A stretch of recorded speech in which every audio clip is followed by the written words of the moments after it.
Hi and welcome to Luminize Foundation. आज का जो हमारा टॉपिक है डिस्कशन का वो है कि एजुकेशन को सेवेंथ शेड्यूल में कहाँ पे होना चाहिए, इस पे एक डिस्कशन। सेवन शेड्यूल क्या होता है? सेवन शेड्यूल वो होता है जिसमें सेंटर और स्टेट्स के बीच में सारे सब्जेक्ट्स जो हैं वो डिवाइड किए जाते हैं। हमारे जितने भी गवर्नेंस से रिलेटेड इश्यूज या सब्जेक्ट्स होते हैं वो बेसिकली तीन लिस्ट में डिवाइड किए जाते हैं।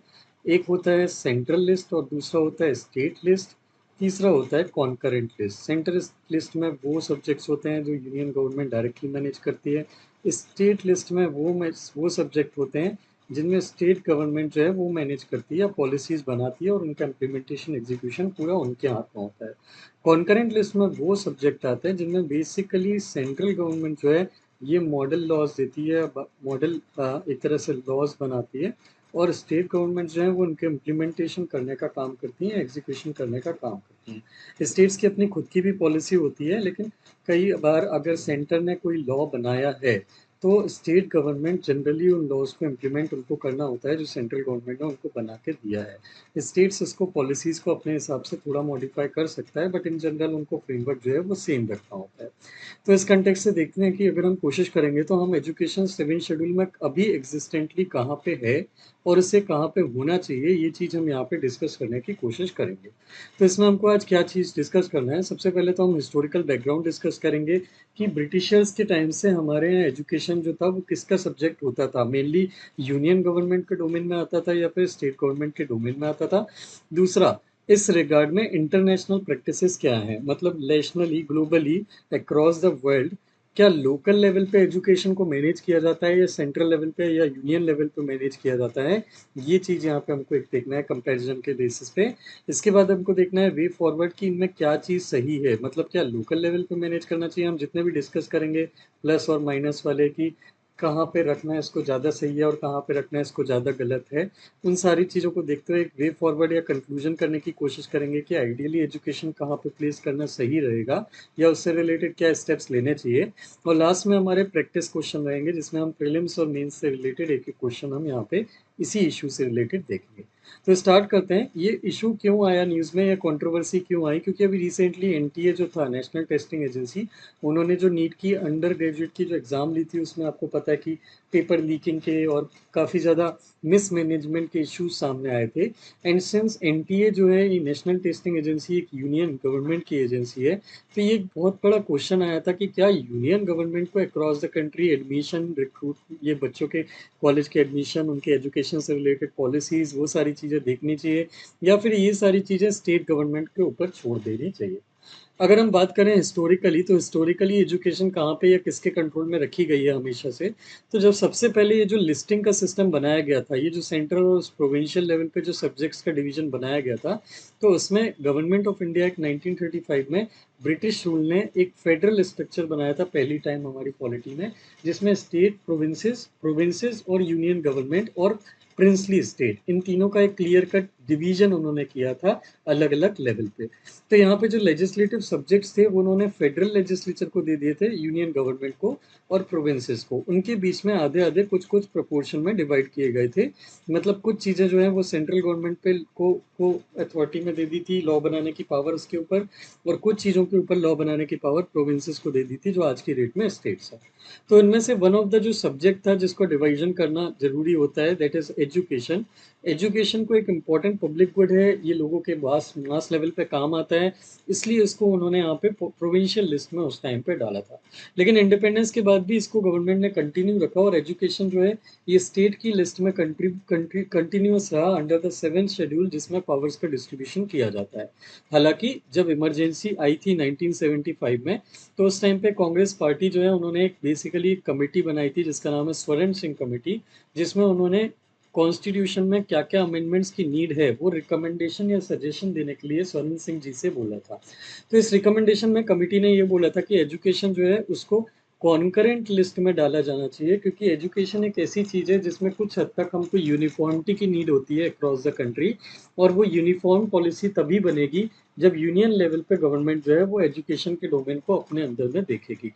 तो इसी चीज को ध्यान में रखते हुए गवर्नमेंट ने स्वरण सिंह की कमेटी की रिकमेंडेशन को एक्सेप्ट किया था और एक 42nd कॉन्स्टिट्यूशनल अमेंडमेंट, जिसको मिनी कॉन्स्टिट्यूशन भी बोला जाता है, ये 1976 में पास किया था, जिसमें एजुकेशन को उन्होंने स्टेट लिस्ट से निकाल के कॉन्करेंट लिस्ट में डाल दिया था। इस मूव के पीछे उन्होंने बहुत कोई एक सिस्टमेटिक रीजन तो नहीं दिया था कि किस पर्पज से वो कर रहे हैं, और इस पे कोई डिस्कशन या डिबेट भी नहीं हुआ था, क्योंकि स्टेट्स ने भी कुछ खास प्रोटेस्ट किया नहीं इस बात पे कि क्यों एजुकेशन हमारे ही कंट्रोल में होना चाहिए या क्यों एजुकेशन आप किसके कंट्रोल में होना चाहिए। इससे रिलेटेड कोई एक अच्छा खासा डिस्कशन नहीं हुआ और ये बहुत इजीली 42nd कॉन्स्टिट्यूशनल अमेंडमेंट एक पास हो गया, जिसके बाद एजुकेशन जो है ये कॉन्करेंट लिस्ट में ट्रांसफर कर दी गई। मतलब अब यूनियन के पास पावर है कि वो अक्रॉस द कंट्री, पूरी कंट्री के लिए एक यूनिफॉर्म पॉलिसी बना सकती है। अगर हम ग्लोबल प्रैक्टिस की बात करें तो अक्रॉस द वर्ल्ड क्या प्रैक्टिस की जाती है, तो जैसे अगर हम यूएस की बात करें तो यूएस में ओवरऑल एजुकेशन के स्टैंडर्ड सेट करना, इनकी एजुकेशन मतलब जो एग्जामिनेशन के जो स्टैंडर्ड्स होते हैं टेस्ट के, उनके स्टैंडर्ड्स को सेट करना, कॉलेजेस और यूनिवर्सिटीज़ को सुपरवाइज करना, ये सारे काम जो हैं ये स्टेट और लोकल गवर्नमेंट के होते हैं। लेकिन यूनियन लेवल पे एक एजुकेशन का डिपार्टमेंट फिर भी होता है, जिसका लेकिन मेन काम स्टेट्स में पॉलिसीज़ को डायरेक्ट करना या पॉलिसीज़ बना के देने का नहीं होता।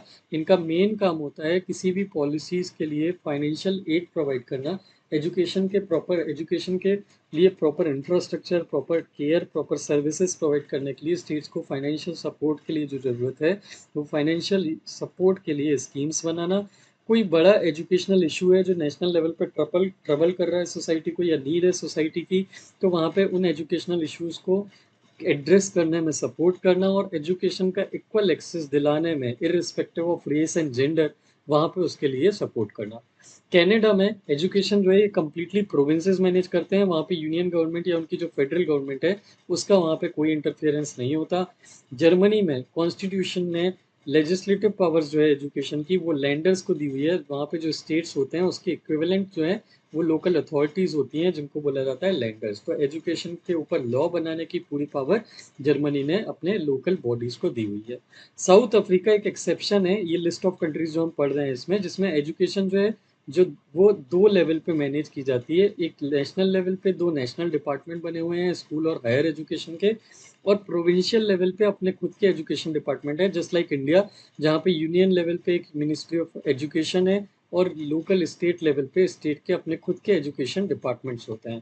तो सिमिलरली साउथ अफ्रीका में भी अपने खुद के एजुकेशन डिपार्टमेंट है प्रोविंसेस के, जो नेशनल डिपार्टमेंट्स की पॉलिसीज़ को इम्प्लीमेंट करने का काम करती हैं और लोकल इश्यूज जो आ रहे हैं एजुकेशन प्रोवाइड करने में उससे डील करने में हेल्प करते हैं। तो आपने एक चीज़ देखी कि ऊपर वाले जो हमने दूसरी कंट्रीज पढ़ी थी जैसे कि यूएस, कनाडा, जर्मनी, वहाँ पे जो सेंट्रल गवर्नमेंट है, यूनियन गवर्नमेंट है, वो पॉलिसी मेकिंग में ना के बराबर इंटरफियरेंस करता है।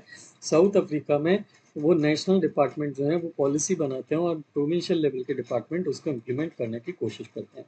तो एक मिक्स टाइप का मॉडल हमको देखने के लिए मिलता है, लेकिन एक चीज़ जो हमको कॉमनली ऑब्जर्व होती है वो ये है कि most of the developed countries they basically leave it to the local department और द लोकल अथॉरिटीज़ कि वो एजुकेशन को अपने हिसाब से उसको रन करें और एजुकेशन को अपने हिसाब से वो डील करें।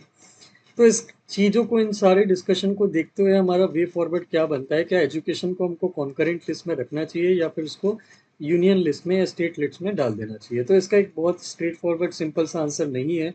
आंसर इसका ये जो वे फॉरवर्ड में डिस्कशन में आता है वो ये है कि फेवर में आर्ग्यूमेंट ये है कि कॉन्करेंट लिस्ट में इसलिए रखना एजुकेशन को ज़रूरी है क्योंकि वो एक यूनिफॉर्म एजुकेशन पॉलिसी बनाने में हेल्प करता है। स्टैंडर्ड्स, हाई स्टैंडर्ड्स अगर सेट करने की ज़रूरत है जिससे कंट्री को ग्रोथ का बूस्ट मिल सकता है, तो वो स्टैंडर्ड्स इंप्रूव करने में हेल्प करता है और सेंटर और स्टेट्स के बीच में पॉलिसी को इम्प्लीमेंट करने में सिनर्जी बढ़ाता है, क्योंकि कॉन्करेंट लिस्ट में सेंट्रल और स्टेट गवर्नमेंट दोनों का कुछ हद तक एक रोल होता है एजुकेशन को प्रमोट करने के लिए। हालांकि इंडिया में एक अलग चीज़, एक अलग प्रॉब्लम है, जहाँ पे इंडिया की सबसे बड़ी प्रॉब्लम नहीं, वो उसकी यूनिकनेस है कि यहाँ पे हमारे यहाँ एक बहुत बड़ी वास्ट डाइवर्सिटी है कंट्री में। इंडिया में अलग अलग कल्चर हैं, अलग अलग रीजन है, अलग अलग डायलेक्ट्स हैं, अलग अलग लैंग्वेजेस हैं, अलग अलग एक तरह से जो लर्निंग की स्पीड है, लर्निंग की थिंग्स हैं, वो अलग अलग ट्रेडिशंस में अलग अलग मानी जाती हैं। इन सारी डाइवर्सिटीज़ को देखते हुए एक यूनिफॉर्म पॉलिसी कभी कभी हमको ऐसा एक फील देती है कि एक uniform policy across the country सही तरीके से इम्प्लीमेंट नहीं की जा सकती, क्योंकि अगर एक एक एक अगर हम सारे अलग अलग कल्चर के, अलग अलग रीजन के बच्चों को एक सा मान के चलेंगे तो हम उनकी जो यूनिक एजुकेशनल नीड्स हैं, वो उन यूनिक एजुकेशनल नीड्स को हम नहीं समझ पाएंगे, और उस केस में कुछ रीजन के बच्चे जो हैं वो बाकी रीजन के बच्चों से पीछे छूट सकते हैं। तो अगर हम स्टेट्स को वो ऑटोनॉमी देते हैं कि स्टेट्स अपनी खुद की पॉलिसी बनाए, तो स्टेट्स अपनी पॉपुलेशन को और बच्चों को सबसे अच्छे से जानता है, तो इस केस में वो उनके लिए एक प्रॉपर पॉलिसी बना पाएगा।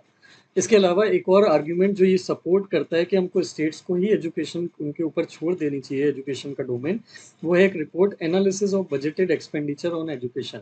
ये मिनिस्ट्री ऑफ एजुकेशन की एक 2022 की रिपोर्ट है, जिसमें ये बताया है रिपोर्ट में कि जो टोटल रेवेन्यू एक्सपेंडिचर करते हैं एजुकेशन डिपार्टमेंट्स पूरे कंट्री में, जो टोटल एस्टिमेटेड इतना है 6.25 लाख करोड़, उसमें से सेंटर सिर्फ 15% कंट्रीब्यूट करता है, जबकि 85% of revenue expenditure in the domain of education is done by states themselves. तो जब खर्च भी ये कर रहे हैं तो डिसीजन मेकिंग अथॉरिटी जो है वो भी इनके हाथ में ही ज़्यादा से ज़्यादा होनी चाहिए।